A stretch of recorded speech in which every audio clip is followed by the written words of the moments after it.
Here's the hard truth about the wounds of trauma. Some of the things you didn't get as a child can't be fixed directly. We can't go back in time. We can't be children again to receive the proper love and care we needed so badly. And we can't save people we lost. But we can learn to fill our lives with love and support now and start working on the triggers and the distorted thinking and the self-defeating behaviors that are the natural byproduct of trauma in your childhood. You now, this is what you can heal. And when you do, everything changes.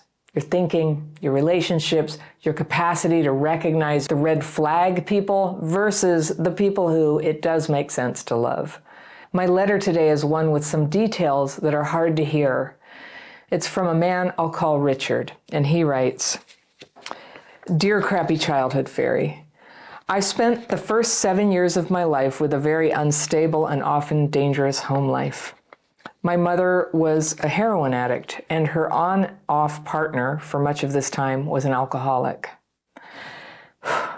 Neither of them were violent or abusive people, but my mother was rarely emotionally available. She had a few attempts at rehabilitation, during which time we would stay with family friends or grandparents or in temporary foster care. My mother didn't work. The household had very little money, and she was raising 3 children. I was the middle child in between 2 sisters, with 2 different fathers. My dad lived in California for much of this time. I'm from the northeast of England. It got to the point where my mother was struggling so much with addiction and withdrawal and attempts at recovery and relapses that our school would no longer let her collect us, as the other parents didn't want her around their children. So we were looking after ourselves from a very young age. My older sister would have been about 8 or 9, and my younger sister was only 3 years old. My mother didn't work, and we were being raised on benefits or welfare, which I don't feel is anything to be ashamed of. There was often no food in the house, and my elder sister was essentially acting as our main caregiver. I'm really sad about this, so I'm halting here. When I was 7 years old, my sister and I got up to get dressed for school, and we found our mother on the floor. We were too late. It was an overdose. We left our home to go to our grandparents and never went back, not even for any toys or possessions, etc. No adults in our life ever had a conversation with us about what had happened at that time. Oh boy, that morning has stuck vividly in my head and replayed on a loop pretty much every day since. Oh yeah, looping thoughts about something so traumatic, very normal with trauma. I'm now 37 years old and have never been in a healthy romantic relationship. They've either started as drunken encounters, and he says, I developed alcoholism in my teens, but am thankfully now 6 years sober. Yay! That's incredible. That's great. Good for you. No healthy romantic relationships. They've either started as drunken encounters, which I ended myself, Richard says, before they got started, or I've been in what started as more normal relationships, which soon saw me becoming extremely anxious, paranoid, jealous, and obsessive. I can sure see how that would be your wound after what happened with your mom. The longest relationship I have had lasted 4 months, and it took me about 5 or 6 years to get over that person. Aw, okay, all right, you're in the right place. I had all but given up hope of ever being involved with anyone until I reconnected with a former colleague of mine, and we started hanging out quite regularly. She was very clear about wanting to take things slowly and keep things platonic for a while, which I thought I was okay with until the old feelings of terror quickly began to resurface. We ended up having a bit of a romance over Christmas, non-sexual, before she soon reminded me that she had already said she didn't want a relationship. I really care about her. We have a lot of shared interests and still text almost every day and see each other as friends about once a week. Okay, I'm a little confused that it was a romance but not sexual. I assume you mean you didn't have sex but there was kissing or something to make it a romance. She recently told me that I'd really upset her by coming on too strong over Christmas, when she said she wanted to just be friends, and said that she's always had feelings for me. But when we worked together about a decade ago, I was always interested in other people. Some of them were friends of hers, and she just doesn't trust that I actually like her. I was still an active alcoholic when we worked together, and in all honesty, I can't recall where my head was at the time or who I might have been interested in. I do know that pre-sobriety, I wasn't able to even attempt to form healthy romantic or intimate bonds with people. Okay, so that explains that.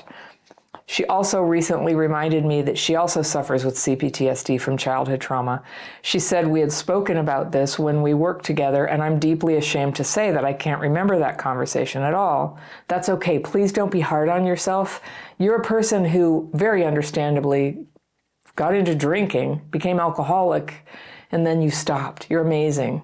And so it's okay that you don't remember that. And anybody who dates you and can't appreciate that you are somebody who got sober and who can't understand why you don't remember and who can't be glad that you're showing up now with your heart wide open, I don't think they get to be your girl. That's what I think.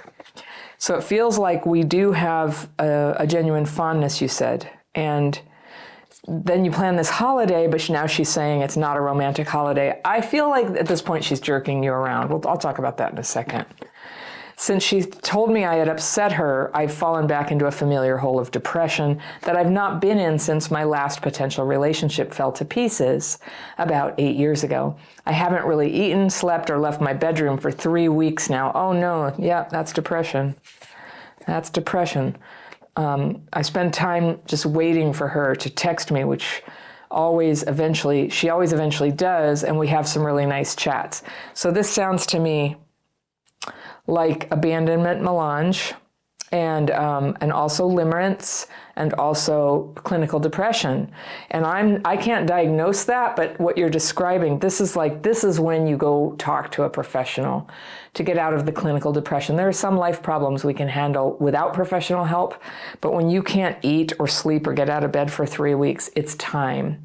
It's time to call a friend to help you arrange that, to see somebody about that.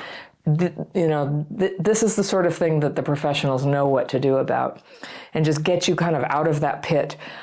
I understand deeply why you would feel all of these things, depressed, limerent, having abandonment melange. Abandonment melange is like an emotional flashback for people who have been literally abandoned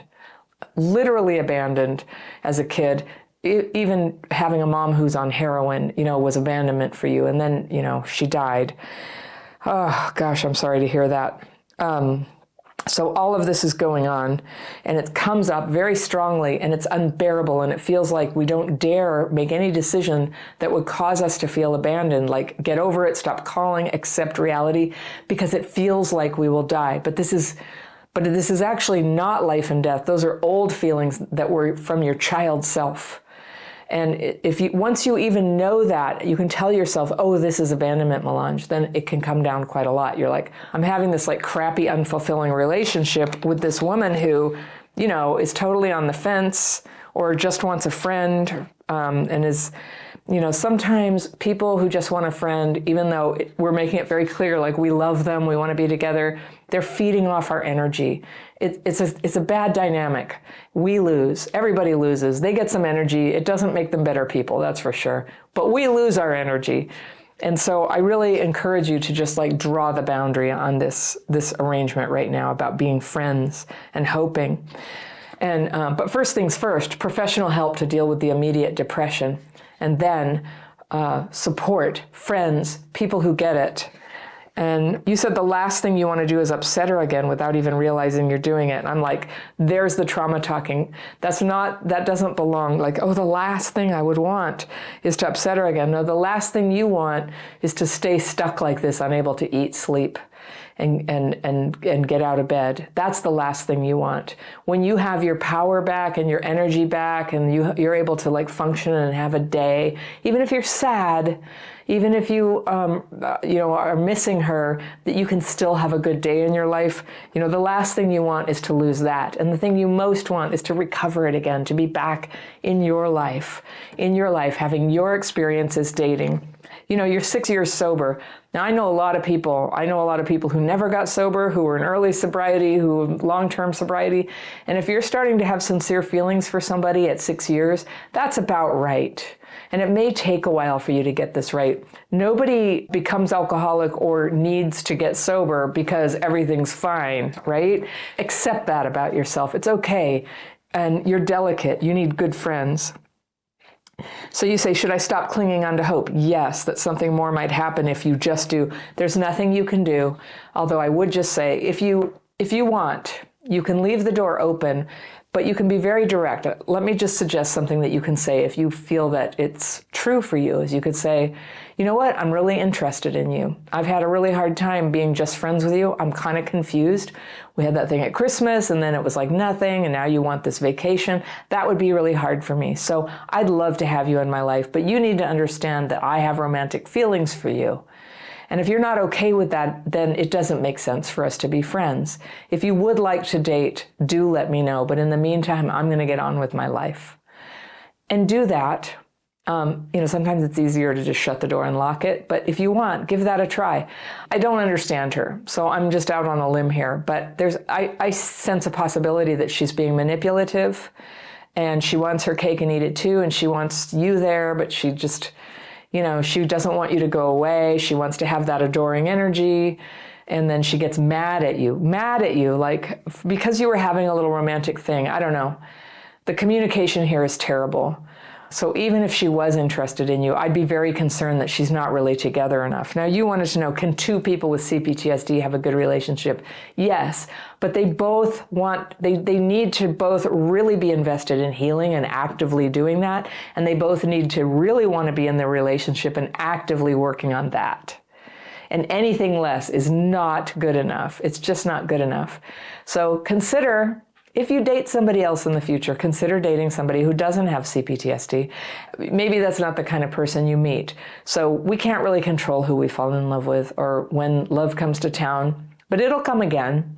It'll come again. And possibly when she has more space, when you're not just like energetically crowding in there going, do you like me yet? Do you like me yet? Do you like me yet? Maybe she'll have space to discover her feelings. It's possible. Such things have happened. You could experiment with that, but I really want you to get support with friends and professional help so that you're solid even if things go south with her. This can't be your life and death thing. She is not, I have very little evidence that she's the one. It would be such a shame for you to throw away your happiness over her when somebody who really is into you could be just around the corner. When your parents didn't love you properly, that feeling of falling in love and then being thrown into insecurity and doubt because the other person pulls away from you can have a spooky, deep, profound kind of meaningfulness to you. And it's very easy to confuse that dark feeling with something it most definitely is not, and that's love. A key sign when people are being manipulated and lied to and lying to themselves is that they say they're confused. I hear that so much in letters. And that confusion just might be the strong and resilient part of you sensing that you've fallen again into the self-deceptive dark water of limerence. Limerence is an obsessive infatuation with somebody you can't really be with, where it kind of takes over your life, thinking about them, thinking about how the future would be, thinking about the perfect thing to say to them, but never really disclosing how you feel because you're holding on to this weird addictive energy of hope. You know, if you said something, it would go away. So my letter today is from a woman I'll call Gina, and she writes, "Hi, Anna. I have had a very bad childhood being raised by a narcissistic mom. My father's an alcoholic and was emotionally and physically unavailable, coming in and out of my life." Okay, that's quite the setup. I'm going to use my fairy pencil to circle things that I want to come back to in a second reading. Let's go through and read Gina's letter and see what's going on. I have anxious attachment as a result. Anxious attachment style is it's a style of attaching to people in adulthood that's often from a wound, an attachment wound during childhood, where you weren't able to safely attach to a parent and trust them. And it can lead so many of us to do quirky things, either clinging or avoiding. Anxious attachment can lead to relationship problems. I have had a pattern of dating narcissistic men and emotionally unavailable men. Not surprising. I've been doing a lot of therapy to break the pattern. Last year, I was on vacation in another country, and I met a very charming, recently divorced man. We dated briefly, and it got physical. At first, he was communicating with me daily, then every 3 to 4 days, then every 10 to 12 days. I went back to my country, and he barely communicated with me. I was initiating contact, and he would respond, but then I wouldn't hear from him for a long time. I returned to his country to do some work for a year. It was confusing. There it is, confusion. It was confusing because he had reinstated the conversation and seemed excited to see me again. However, he made no effort or gesture to see me the first month I was back while we were at a close distance. He would keep sending a message when he wouldn't hear from me, but still no plans made. My anxious attachment had been badly activated the whole time I had met him. It got to the point where I was constantly checking my phone, lost weight, and had insomnia. I finally sent a text after he sent me another message after 10 days of no news. I said that we should terminate the connection as I felt he wasn't interested. I said perhaps we could reconnect again if he was able to be consistent. He responded by saying that he didn't want a relationship. Dun dun. However, he wanted to orient toward a relationship with me if we kept being in touch. He then expressed interest in meeting face-to-face to finally have a chat. And I said yes, but then I changed my mind because something felt off. I didn't believe that he was being genuine by saying he wanted a relationship with me. I also felt that he might have been seeing someone else the whole time and was keeping me on the back burner. I texted him saying I changed my mind about meeting up, saying it wasn't necessary. I said there were red flags for me. He insisted on meeting face-to-face and said I was drawing hasty conclusions. I got angry and still feel guilty about my next actions. I sent a last text saying I sensed a lack of respect for me and some bullshit. I also added that I felt he was keeping me as an option on ice. I said the other red flag was his emotional unavailability. I went ahead and blocked him while he was typing his response. But then my anxious attachment style was so bad I couldn't control myself. I was barely getting sleep. I saw him on a date with another woman 3 weeks later in town. On the one hand, I have never communicated my needs and boundaries to men in relationships, so it felt like an accomplishment. I also never get angry like that and blow up at people. I'm very agreeable and accommodating. On the other hand, I still feel terrible and guilty months later as I didn't give him a chance to respond and reacted in a childish manner by blocking him. I regret and feel like a bad person. I also still feel that perhaps I misjudged the situation as well, and maybe he really wanted to be with me afterwards. I keep thinking perhaps I missed the love of my life. I get badly triggered and nostalgic each time I see him around town. How do I move past this situation and finally let go? It seemed I tried to break my pattern, but still feel terrible. Signed, Gina. Okay, Gina, I know what to do here. Wow. I'm so sorry this is happening. With a narcissistic mom and an alcoholic dad, physically, emotionally unavailable, coming in and out of your life. Yes, you have anxious attachment. So there's 2 words in anxious attachment.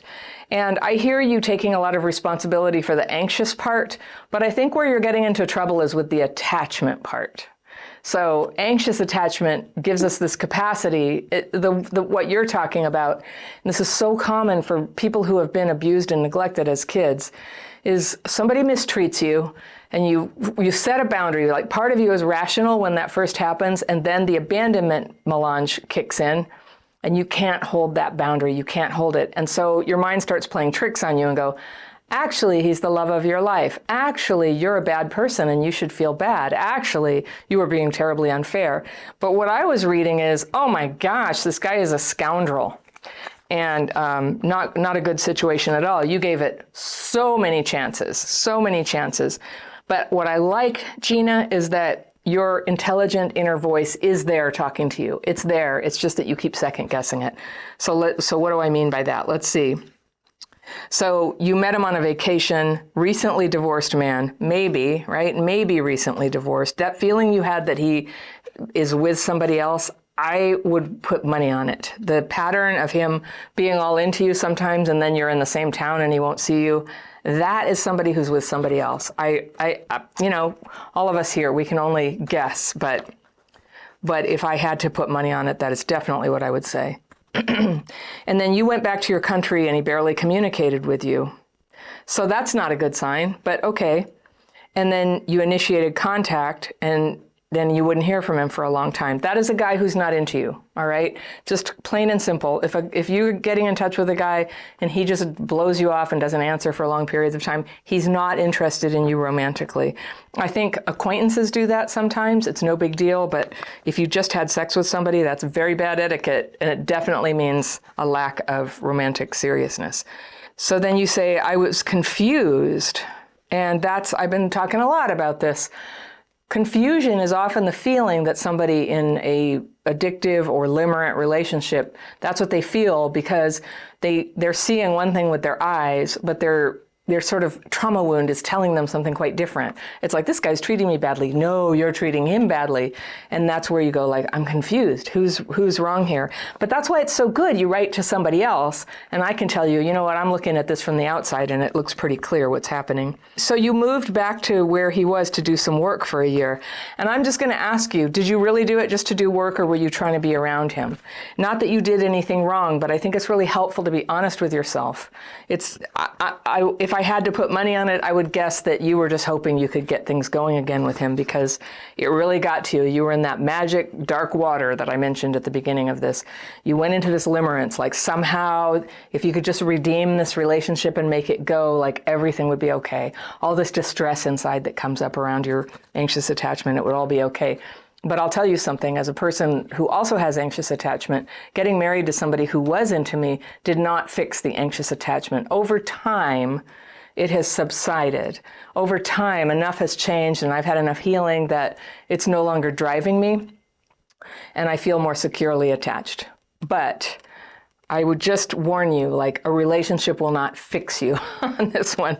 Getting the man will not fix you, and definitely, you know, if the man is just being like standoffish, it's probably going to kick up your wounds stronger. And that's the thing. If you have anxious attachment and you get into a relationship with somebody who's like aggravating it and making you genuinely feel anxious and insecure all the time, it's probably going to make your anxious attachment worse. So it's like for the long term of your healing, it's best to stay away from people who treat you like that. And I know that's easier said than done, but it's not good for you. It's just like opening up a wound, opening up a wound, opening up a wound. The best course of action is to take a period of healing, to be very, very deliberate about your healing, not just like, you know, like not having a relationship doesn't fix you all by itself either. It's the first step toward doing the work, which would be to have tools that you use to get very honest with yourself about what your pattern is, to work on changing that pattern and doing that with the support of other people. Tools and support, that is the magic formula to change something. And I'll tell you, these attachment wounds are deep. They're very deep. They're you know, it's not like a quick fix. It takes consistency. It takes really remaining in friendship with your friends on the path with you towards healing and changing the pattern. And there are many women who have a similar pattern, who they're working on it, who you can be friends with. And what a positive thing that is. That's why I'm always talking about 12-step fellowships, because that's where you can meet them and support each other. Okay. So your anxious attachment was badly activated the whole time you were with them. And so, yeah, and that might happen in the best of circumstances, but it definitely happens when somebody keeps ghosting you. 10 days ghosting. Oh, geez. That's not cool. So then you said that we should terminate the connection, and you felt because he wasn't interested. And so I will just say right here, I'm going to nitpick here, that a lot of the ways that you communicate with him sound a little bit like you're more trying to go, are you sure you don't want to come around because I'm going to leave? You know, I think we should end it because you're not interested. Instead of, I want to end this because this is just like not fun for me. I'm not happy. This isn't making me feel loved and secure. So I'm going by. And it's not a manipulation. It's actually like you standing up for what makes you happy. And I know it's another thing that's easier said than done, but I want to put that in front of you, that when you say I'm leaving because you're not giving me this thing I want, it's like an invitation for a romantic manipulator to get in there and go, I'll say the thing you want. And he did. And you said, oh, well, maybe we can connect again if he's able to be consistent. And, you know, sitting where I sit in life now, I totally understand like trying to negotiate something like that. If you change, we can be together. And I, like it sounds really good and true, but it's just like he's shown you who he is. He's shown you who he is. And so him being consistent doesn't fix it. What's going to work as a relationship is somebody who's like, wow, I'm really excited to know you, Gina. I'm attracted to you. I would like to spend time with you. Hey, can you spend some time, this weekend? Or, they put effort in because they like you. And you might think, oh, I just don't attract guys like that. But you can if you're not all entangled with the other kind, with this kind of messy thing that takes your self-esteem and kind of puts a gray cloud over it and makes you kind of, it's not attractive. And, no matter how much we pretend that we're fine or, we act like the breezy, cool girl, our nervous system is communicating where we really are at all times. And people who are healthy, their nervous system can sense that. So other people are attracted when you genuinely feel okay about where you are, when you genuinely respect yourself enough not to date jerks and not to have them lingering in your life. That is attractive, and you might be surprised who becomes interested in you when you clear all those people out of your life. That is part of my dating course.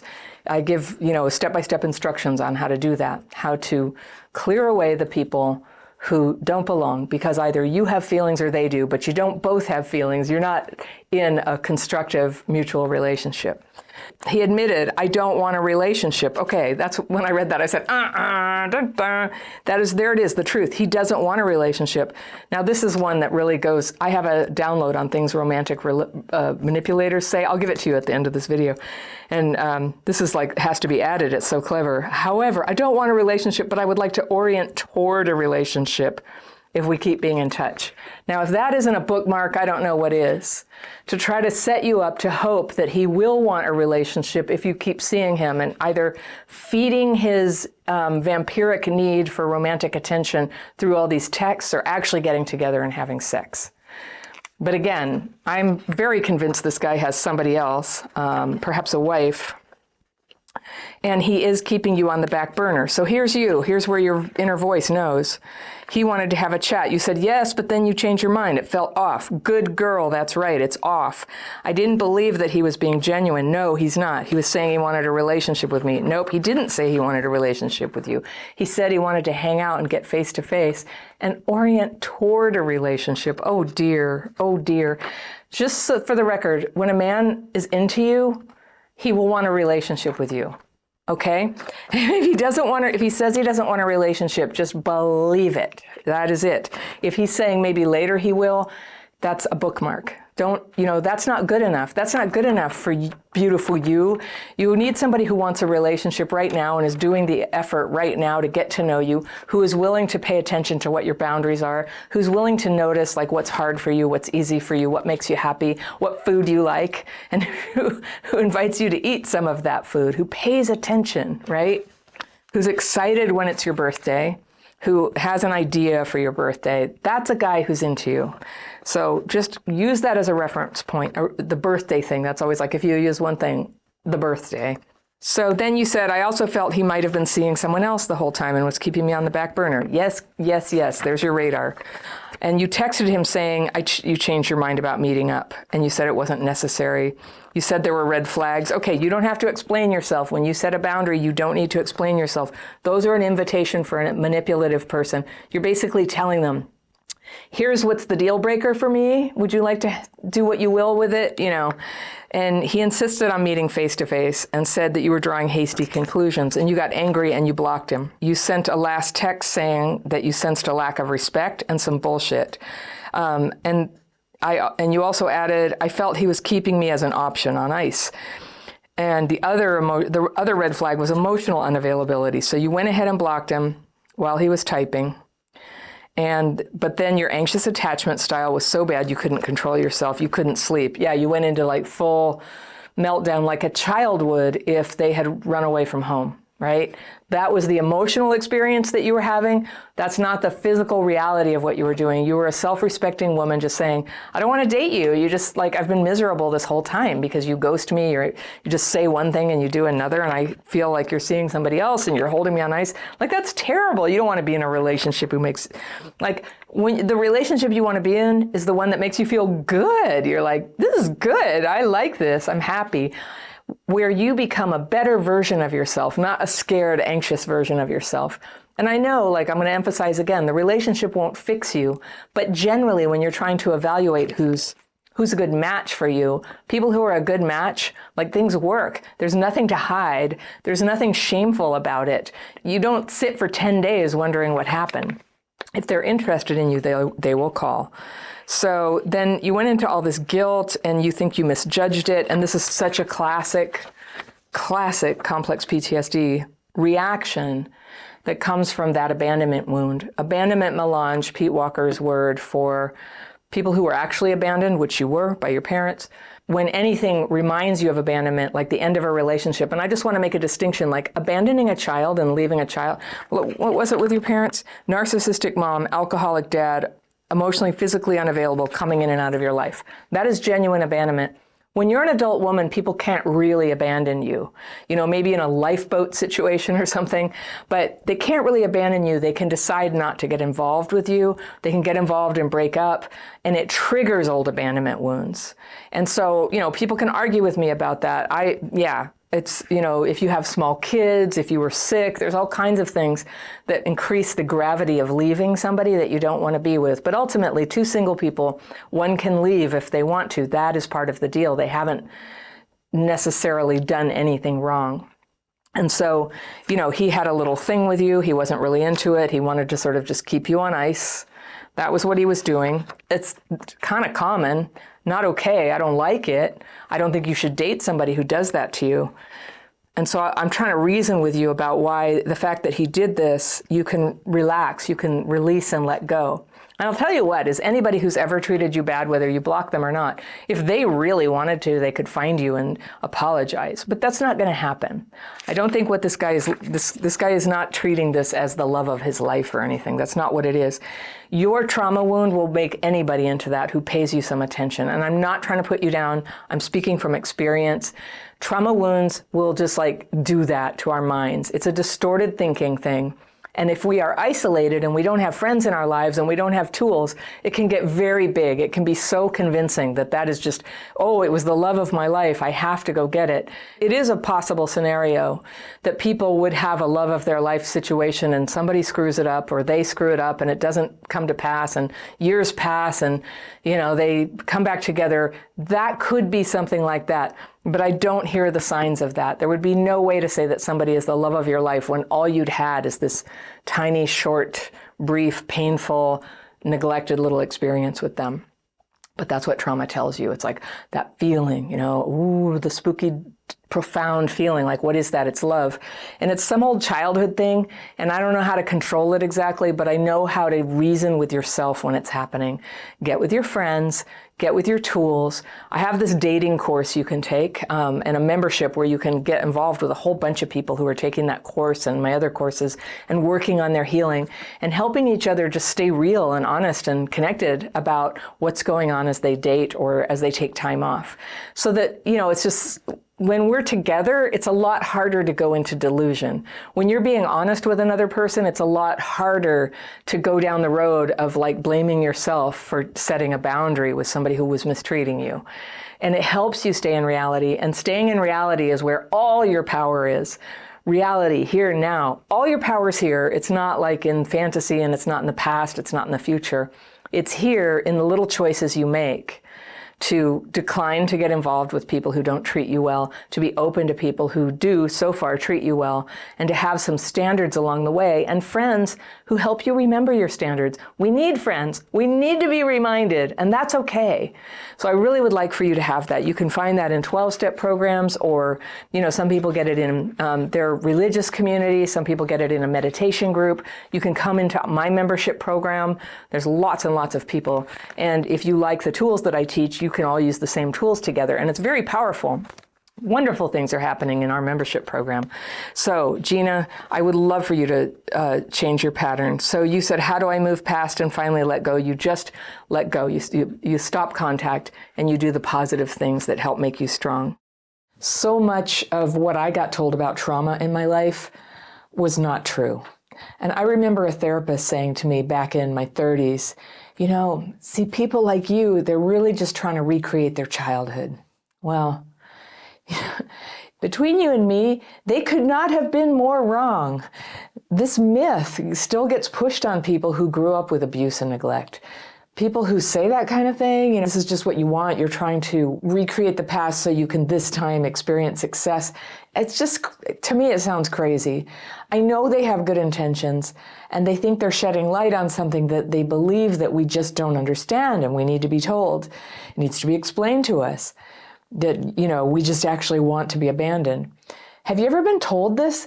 It must look like that from the outside, but I don't believe that's true. And as a person who lived through this myself with neglectful parents and later several relationships that left me abandoned and alone in a big way in my young adulthood, I'll tell you what I believe is really going on in that repetition pattern. When we keep repeating the pattern and getting into relationships and getting abandoned, of course we don't want to be abandoned. We want to be loved and safe and accepted just like anyone, and we deserve it. But to heal, we've got to get rid of the confusing and shaming idea that we're trying to get abandoned and focus on what the real problems are. Because when you can see the problem, you can take steps to heal it. You can heal this. You can learn to form relationships with good people who love you and are committed to you. So here's what I think is really going on. When you find yourself stuck in an abandonment loop, it's happening because, number one, abandonment happened to you before. That's the reason getting abandoned as a child has a way of dampening down your expectations. And at the same time, making you incredibly good at adapting to horrible circumstances at home. So you fit yourself to it. I call this crap fit. You fit yourself to crap because you got trained to do that when you were a kid. To do it so well, in fact, that when people treated you badly, you maybe even prided yourself on how tough you were. Hey, no problem. I'm a ninja at this. I can take anything. I'll solve it. But when you take that into adulthood, it can be a really terrible approach to evaluating people. You don't want to be good at fitting yourself to crap. You want to be bad at it. You want to have a really good red flag detector instead. That's like, oh, this is crap. I don't want to be here.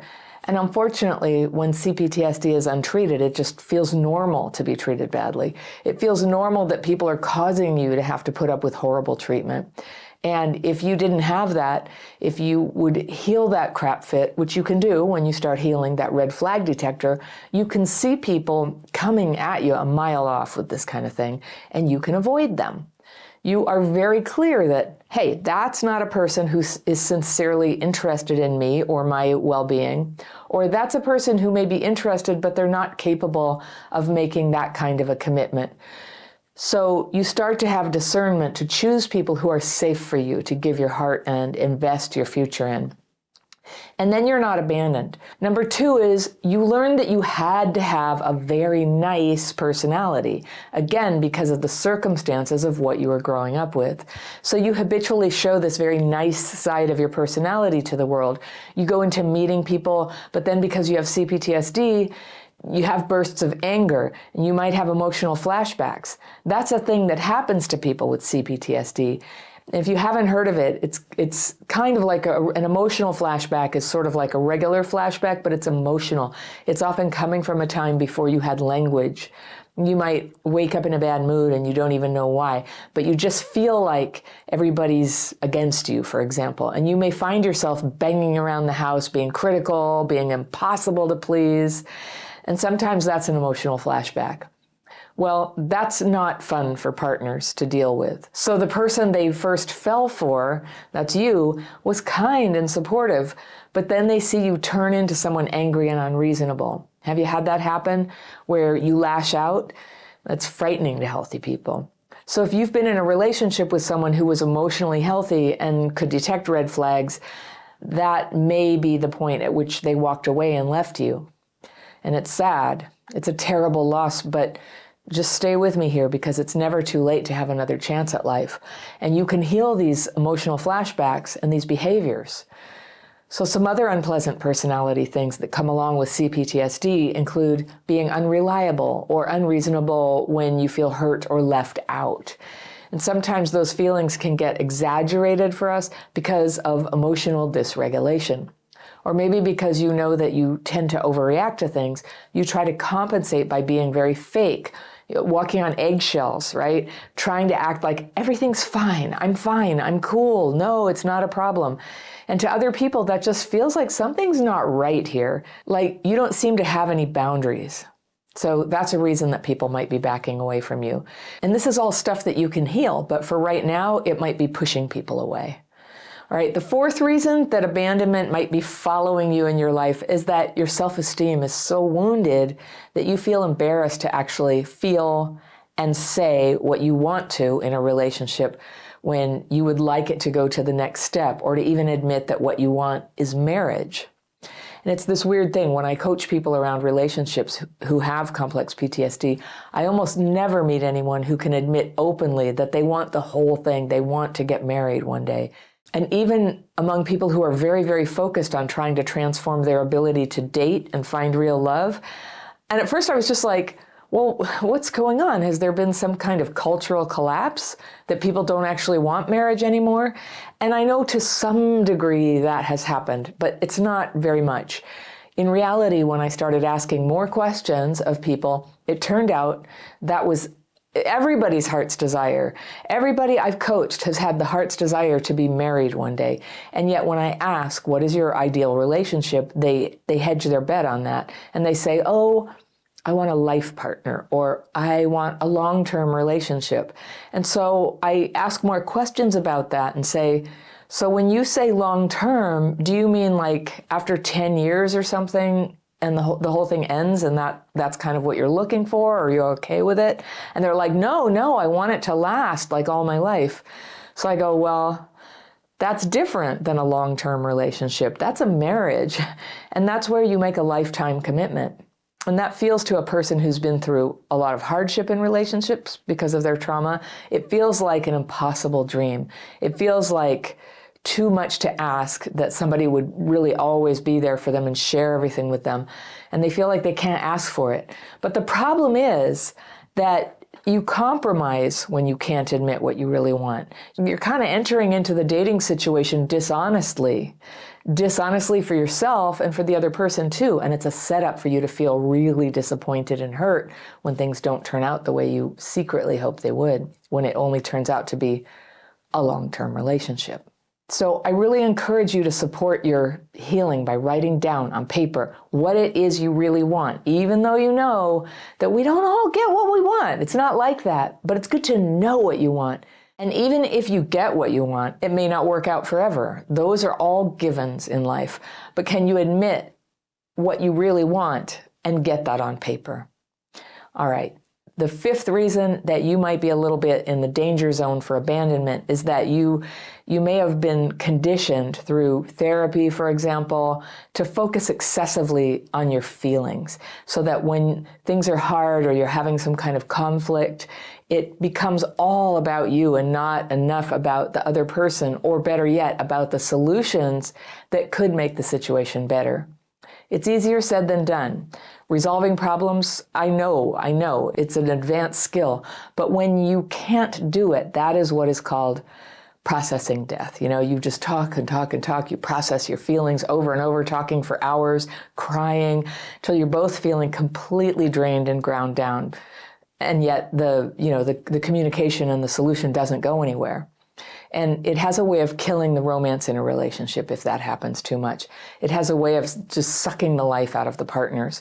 What happens when we talk about traumatic experiences and feelings, and this is one reason why I teach people over and over again, if you're not getting anywhere in your healing, consider not talking so much about the trauma and instead using writing.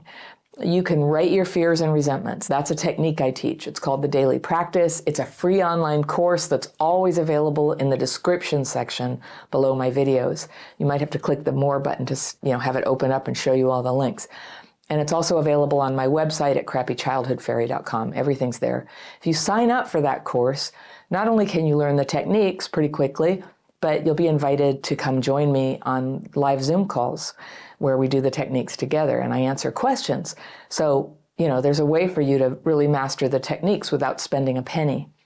And it's incredibly helpful at learning to re-regulate and bring those emotions back down. The daily practice techniques, which is a specific format for writing, followed by a simple meditation, it can help you process all the extra emotions and anxieties in your mind. With trauma, your mind is quite the generator. A lot of stuff can be generated without even new experiences setting them off. They can just come up from the past, or you can be reacting to the present. You have a place to express those stress thoughts and get them on paper and release them. Then when you talk to your partner, it can be much more productive and simple, and you're not sort of laying on them this big mess of what was in here. It's distilled down to what is something they can actually understand and respond to. So the sixth reason why abandonment can be so common for us is that once we've been abandoned as kids, it's hard to escape the pattern of emotional flashbacks. I mentioned them before, but when they are not understood and managed, these intense outbursts of emotion can go so far as to be abusive. It can be emotional abuse. It can even go to physical abuse.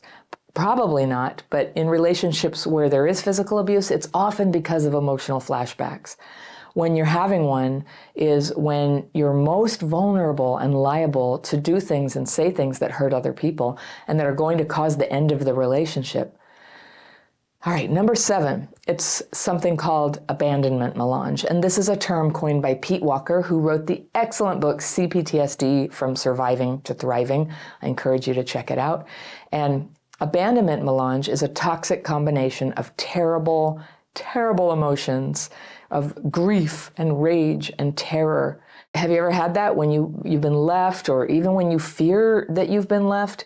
This sick feeling creeps over you. You know it's bigger than what most people feel. And it's almost like a chemical poisoning. So the word for that is abandonment melange. It doesn't happen to everybody. It happens to people who have an abandonment wound because abandonment actually happened to them when they were kids. And if you have that, then I don't even need to tell you how toxic it is for relationships. It causes unreasonable perception and behavior and a sort of meltdown emotionally that doesn't feel like a safe or grounded person to anybody who's dating you.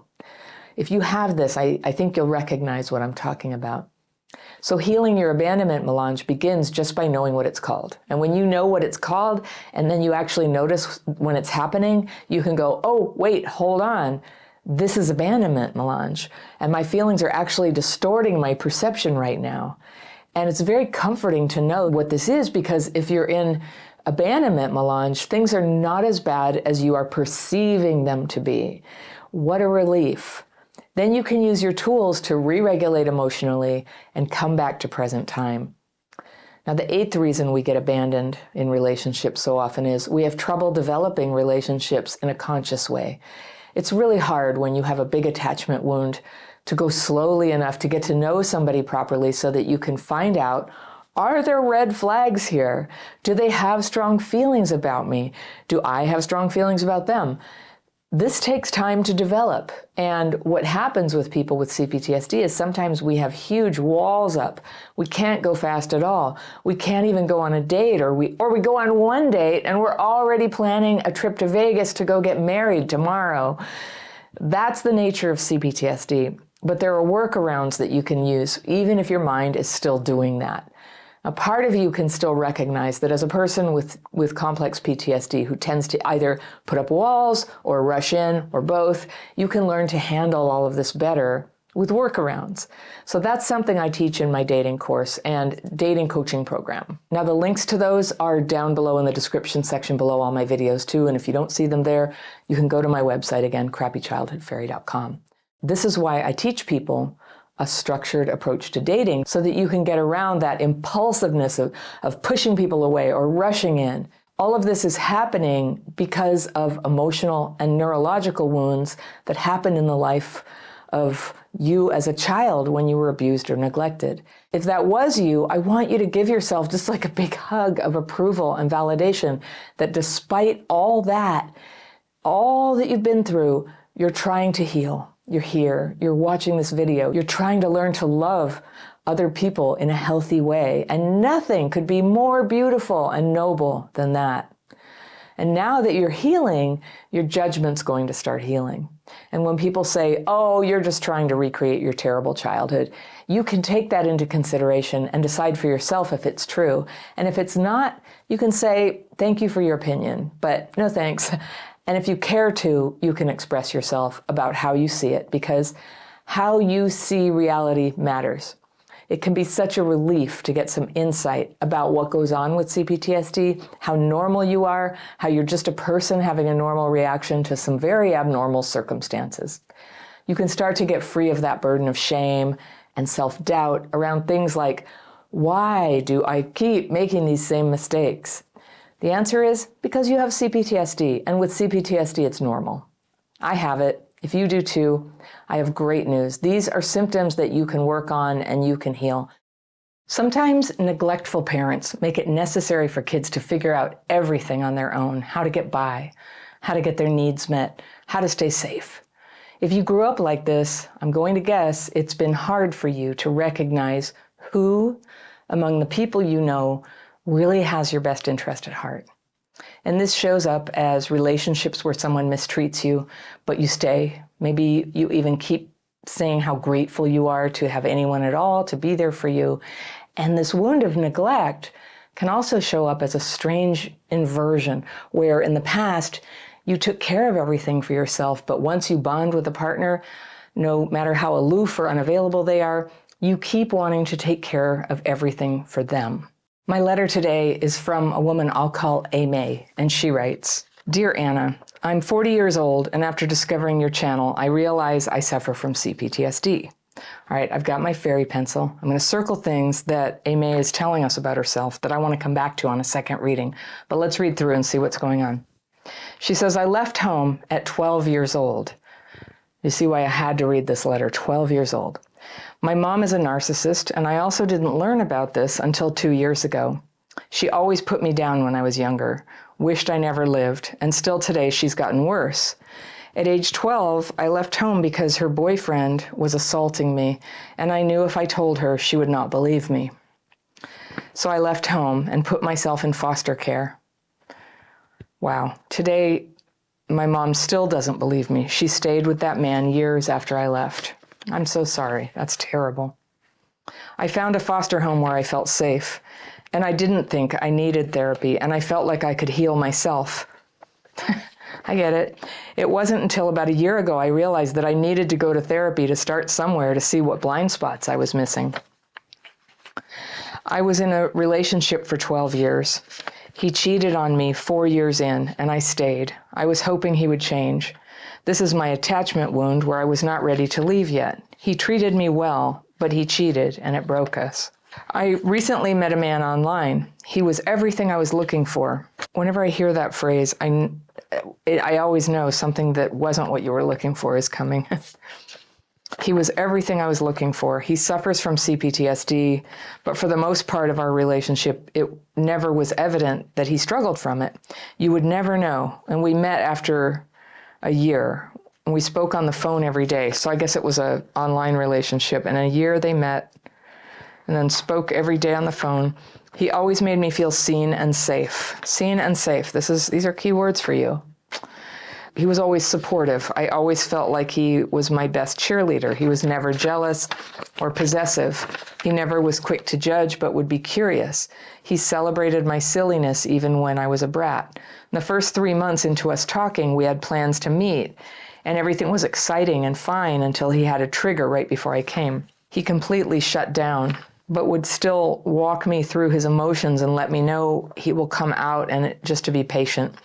This was all new to me. It tested my emotions and commitment. Normally it would be such a big red flag, but I knew this was out of his control, and he did his very best to explain to me what was going on and was still very calm and supportive. It lasted for about 6 days, and we were taking baby steps to make sure his headspace was okay. I learned later he was a little insecure, but we never talked much about it because I was afraid to bring it up and afraid it was an experience he didn't want to talk about. No more episodes. We spent a lot of time together on the phone. This is always, this is how a lot of difficult situations start out, is a relationship that isn't face to face. There can be a lot of problems hidden behind all that. About a year into our conversation, I spent 10 days with him in his hometown. We stayed in separate spaces across the way from each other. We were not intimate. We did have a small kiss. I was nervous and scared, and he supported it. Never made me do anything I didn't want to do. We caught COVID in the first 3 days of my stay, but it showed me how we took care of each other and made the best of the worst situation. I can see that. There was a lot of attraction on our part, but we kept it PG. We care about each other a lot. 2 months later, right before my birthday, we had plans to meet, but something happened and it triggered him, and this time he said it was worse. It's been 3 months and I felt like I was ghosted. 3 months, okay. He sent a few messages here and there when I tried to reach out. He said he wasn't doing well. He's a broken person and he needs to learn how to crawl before he walks in this regard. Okay, that is what he tells you about himself. He said he's sorry he fell apart on me. He asked me to stop messaging or try to call because the notifications caused him instant collapse, and they're a reminder of how much he failed me. We went from a loving relationship with great communication to complete ghosting. Wow. My heart has been shattered. It tested me. It got me reading more into CPTSD so I can better understand him. Wah-uh, there's your red flag. And in return, I found out I have a lot of the trauma too. Yes, you do. You have an extraordinarily traumatic backstory. Over the year, he has made me such a better person. I am more self-aware, and I'm rewiring old habits that never served me because he showed me a better way. He was patient, and I never felt so seen and loved before. He encouraged me to go to therapy so I can better understand how I perceive life. I wish I could be there for him. I wish I could be his safe place. I felt the trigger was because maybe the pressure of us becoming real was overwhelming for him, especially if he was not financially stable. But I wish he knew he could talk to me about it and we would figure it out. When he stopped talking and communicating back, it triggered abandonment issues for me. That's not just a trigger. He did abandon you. It's, I know what you mean, that it brought up even more than you felt about the current situation. But just to say, that's not crazy. Someone ghosted you. It sent me into overthinking and obsessing about what I could have done better. It sent me at times thinking I'm not good enough, and I always chose the wrong person. Yeah, that's what ghosting does, huh? It's a very hurtful thing to do. I really want to fly to see him, just to show up and just give him a hug and let him know I got him.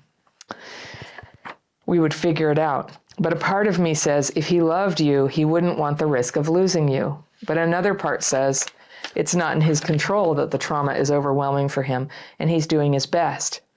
I battle by asking myself if I should surprise and show up. No, just no. I'll just cut to the chase on that one. You should not. He has said, please don't. Would the trauma be so bad that it would send him to collapse and shut the door in my face? Or would he be happy to see me but still can't communicate? He's not a cheater. He's not seeing another person. He's isolated and he does keep to himself. The reason why I believe he's not a cheater or has someone else was when we first started talking as friends, he told me that he was talking to someone else and he just ended it with her the night before because he felt like he was developing feelings for me. We were not flirty. We were just friends. He didn't have to tell me that. I would have never known. I respected that because my ex would have never done that. He also said a few times that he would never do that to me. He's been cheated on before, and he would die before he would do that. His family knows about me, but we have never met. When the guy and I met for the first time, I was still unsure where we were headed, so I didn't want to do that, and then we got sick. I trust him and I trust his words. I trust that he's really dealing with the trauma. He did say he started therapy and he started making some changes and he feels he could hold a conversation and promised to call. He also said that this has all been very embarrassing and the reason why it has been so hard for him to reach out. I wish he knew he was safe with me. I would protect his feelings. I feel like I would never find someone who connects with me on this level. And because things stopped so abruptly without a clear explanation, I can't let go. I've been working on myself and my emotions to better understand where it all stems from. Have you been though? Did you go to a therapist? Or are you doing it by yourself? It says, please help me. Why do I feel like this is worth the wait? Is it just my trauma tricking me? My heart can't heal. Okay, Amy, I really feel for you. I'm going to take you at face value that you guys really do have this close friendship that's handled mostly by phone, that doesn't tend to deepen when you're there in person together. And the one time you were together, there was the whole COVID episode. But I think it's interesting that there was just a tiny kiss. So I think the main thing I want you to see here is that as much as he is a friend to you and has been caring to you and it's helped you to become a better person, which is a good sign, he told you flat out what's going on. He's a broken man, he said. He can't handle this. And so as you're trying to figure out, is he just saying that? Is he not into you or is he into you, but actually is it what he says? Let's assume that it is what he says. And he does think you're great, but he's ashamed because he cannot handle a relationship. And what I want you to do, because you have all this concern for him, I just want him to know that I'm his safe person and we can work it out. And those are very appropriate feelings for somebody who is there for you mutually, where there's a history of being there for each other mutually. So you guys didn't have a chance to form that. It hasn't formed. It seems like it won't. I would just say for anybody, if you're dating somebody and they ghost you like that, like stop talking to you for months and can't give you an adequate explanation, that would disqualify them from being a good person for you. And the only thing that would change that is some time and them like demonstrating that they've done something quite radical to change, and they pursue you and they say, I really want to try again with you. Here's what was going on. Here's why I think it can be different this time. And you know, when somebody is having to pull away from us for their own sake, it's so, because of how you feel, it's so easy to picture how that would be if you both were treating each other that way. You could just show up at his house. You could just tell him, look, I got you. But he doesn't want you to got him, is what's wrong. He can't deal with it. And that's assuming everything he says is honest. And who knows? I'm sure people in the comments will have speculation about what's really going on with him. But I will take you at face value that he's just broken.